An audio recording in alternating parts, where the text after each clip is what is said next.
Body is done. Completely, officially, scientifically done. Eyes burning, limbs heavy, yawning every 40 seconds like a broken alarm. Body crawls into bed, pulls the blanket up, whispers, "Finally, sleep." And brain goes, "Hey, quick question. Do you think that thing you said 4 years ago offended someone?" Body, "What?" Brain, "Also, did you lock the door? What about your career? And remember that embarrassing thing from 2016? Let's watch that again in HD." Body has not moved a single muscle in 6 hours. Brain has been running a full film festival of worst moments, unsolved problems, and imaginary arguments. This is not insomnia. This is brain refusing to clock out, and it happens every single night. Why? Brain does not have an off switch. Here is something nobody tells you. Brain was never designed to stop. Body has an off switch. Get tired enough, body shuts down. Simple. Brain does not work like that. Brain is always doing something. Brain is also tracking sounds in the room, monitoring how comfortable the chair is, half planning something for tomorrow, and quietly deciding whether that person at work likes you or not. Brain calls this multitasking. Scientists call it the default mode network. What it actually is? Brain's way of making absolutely sure it never fully stops. During the day, external stuff keeps brain busy. Tasks, people, screens, noise. But the moment body gets into bed and all that external stuff disappears, brain goes, "Finally, quiet. Now I can think about everything." The silence is not relaxing to brain. The silence is an invitation. Why brain picks nighttime for every worry it ignored all day. Brain has a backlog. All day, things happen that brain filed under, "Deal with this later." That uncomfortable email, that unfinished task, that thing someone said that felt slightly weird. Brain didn't forget them. Brain just postponed them. And later is apparently always 11:47 p.m. When body lies down and goes quiet, the backlog opens. Brain starts processing everything it avoided. And here is the worst part. At night, brain does not have good judgment. During the day, brain has context. Other things to compare problems to, people to talk to, actions to take. At night, brain has none of that. So every problem looks bigger than it is. The slightly weird thing someone said becomes a confirmed sign they hate you. The unfinished task becomes proof you are a complete failure. The vague worry about the future becomes a fully detailed disaster simulation. Brain is not lying. Brain is just doing math with very bad data at a very bad time. There is a chemical called cortisol. Cortisol is brain's alarm system. It is supposed to be high in the morning to wake body up, and low at night so body can sleep. That is the plan. That is what biology intended. Here is what actually happens. Body scrolls through bad news at 10 p.m. Cortisol goes up. Body watches a stressful video at 10:30 p.m. Cortisol goes up. Body checks work messages at 11 p.m. Cortisol goes up. Body finally lies down at 11:30 p.m. and says, "Okay, sleep now." Brain looks at all this cortisol and goes, "Sleep?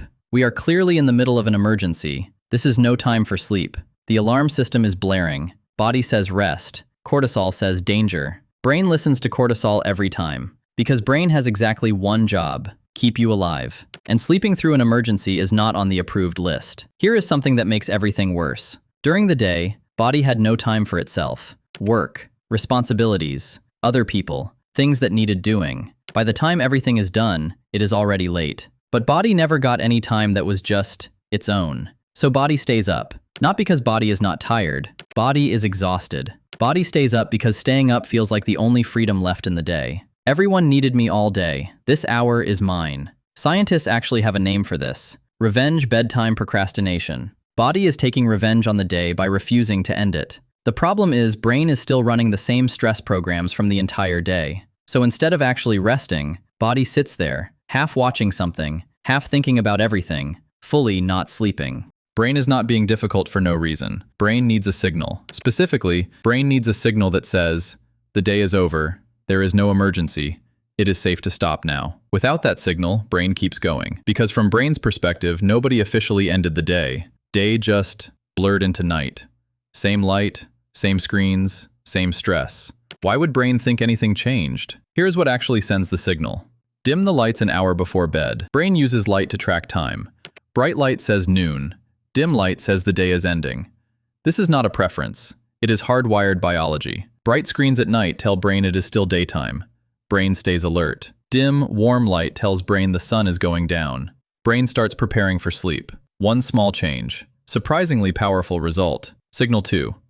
Write the backlog down before bed. Remember the postponed worries that show up at midnight?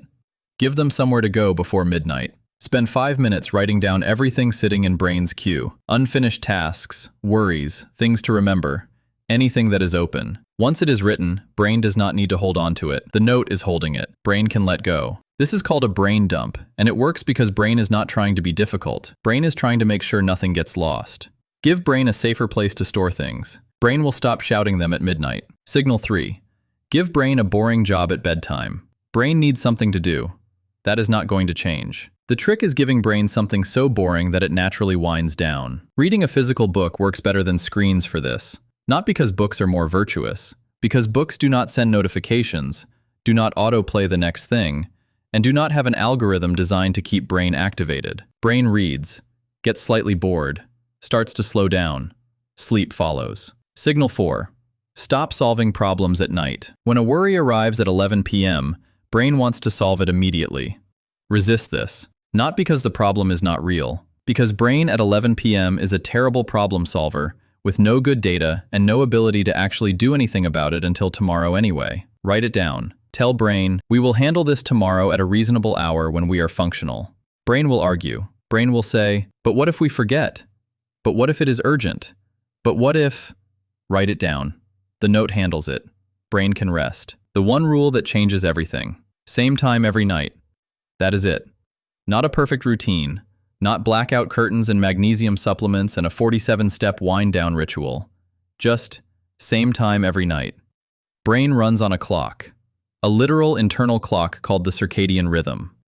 When sleep happens at random times, 10 p.m. one night, 2 a.m. the next, 11:30 the night after, brain never knows what is happening. Is it sleeping time? Is it staying up time? What are we doing here? Brain cannot prepare for something that never happens at the same time. But when sleep happens consistently at the same hour, brain starts preparing automatically. About an hour before that time, brain begins winding down on its own. Not because of willpower, because brain learned the pattern. Brain is very good at patterns. Give brain a pattern. Brain will work with you instead of against you. The real problem. Brain is not the enemy. Brain is just doing its job with the information it has, in the environment it is given. Bright screens say daytime. Brain stays alert. Unprocessed worries say unfinished business. Brain keeps processing. Irregular sleep says no pattern. Brain stays ready for anything. Change the inputs. Brain changes the output. Body gets to rest.